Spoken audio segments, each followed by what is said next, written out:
So we're going to do a quick and easy dimensioning video of this female connector. Um, so we're going to go up here to I.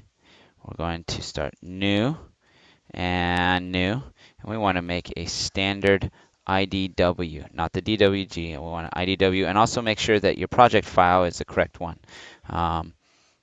Before you start anything, you always want to create a new project file and make sure that is where everything, because it keeps everything linked together. Okay, so we're going to create standard IDW. So first thing, I want to delete that ANSI large. I don't want that. And I'm going to change my sheet size, edit sheet to size A. Okay. All right. And then I need under drawing resources, this is where all the things are that I can insert. I want to insert a title block and I want to insert ANSI A instead. Okay. Then I can edit that field text later. I don't need to worry about that right now. Okay, so I want to do my female connector, so I'm going to right click on the sheet, base view, and notice that was my last part I had, so it default selected the female connector. Now I could up here select it from the folder. Okay, I'm going to do a top, ISO, and right side view.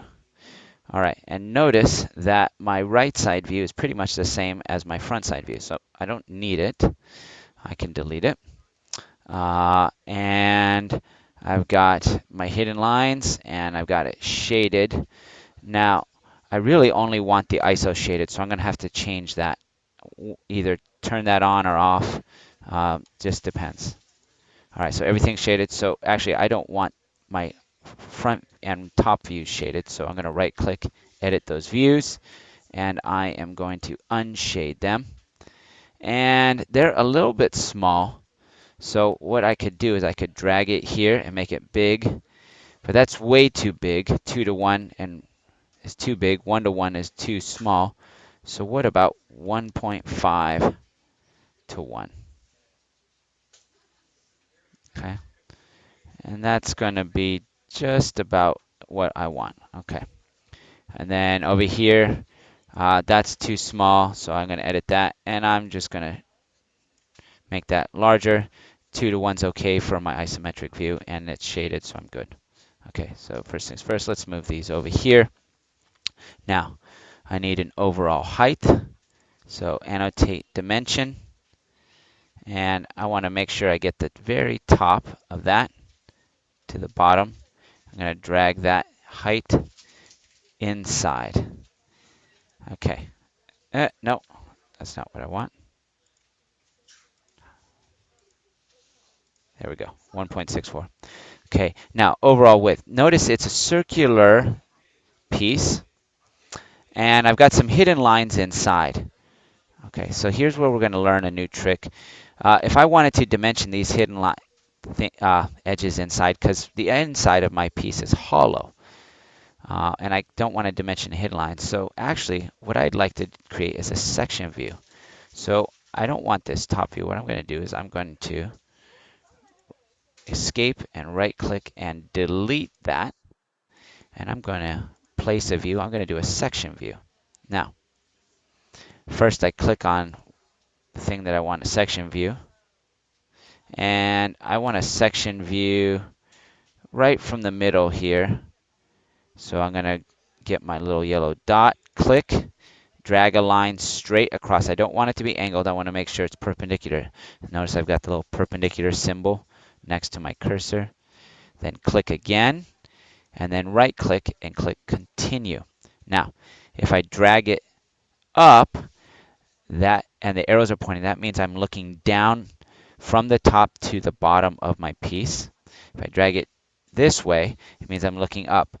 And I want to see all the circles, so I want the one that's looking down. So I'm just going to move this up here, zoom out a little bit, move it up, place it.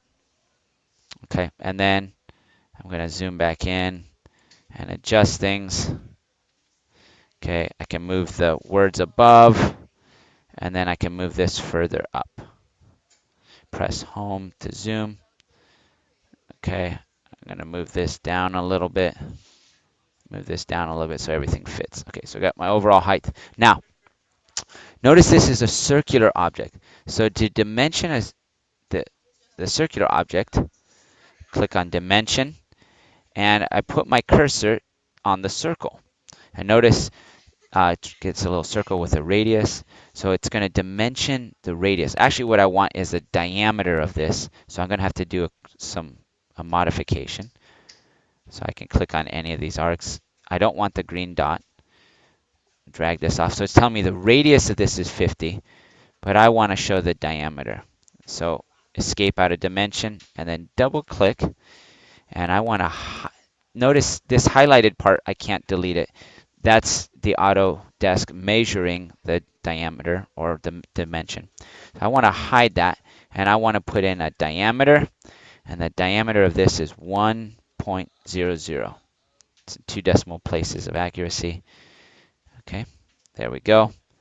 And there's my dimension, a diameter of 1. And I also need center points in here. So if I go up here to Symbols, click Center Point, and I'm just going to place this, click on the circle. Notice as I place it, the lines extend. So there, there, there, and there. Okay, so now I've got my circle. All right, so that's good. And notice it's a diameter, so that includes both the width and the depth, and I could stop there. But I also want to show the inside of this straight up and down. So I'm going to do another section view on here. And I want to get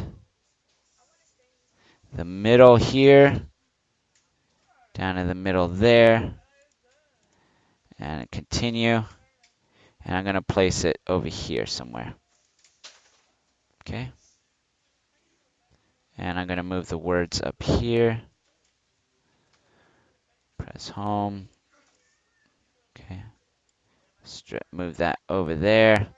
And I could then begin to dimension the insides, the height, whatever I needed to dimension. Okay. If I were really particular, I could annotate and place center lines for these circles, center marks for these circles. Okay. And since I already know that this is a circular object, I don't need to place showing the axis, the radial axis. I don't need to do that.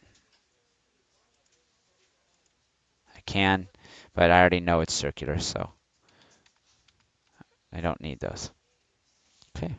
All right, so I've got my overall height and my overall width and depth are included in this diameter. I've got my center marks for the circles.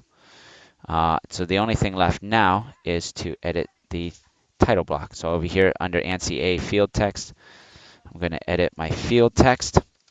Click on the clipboard. Summary. Remember, I want all caps, so this is my hanging, caps, hanging, ornament, project. Author is Mr. Keller.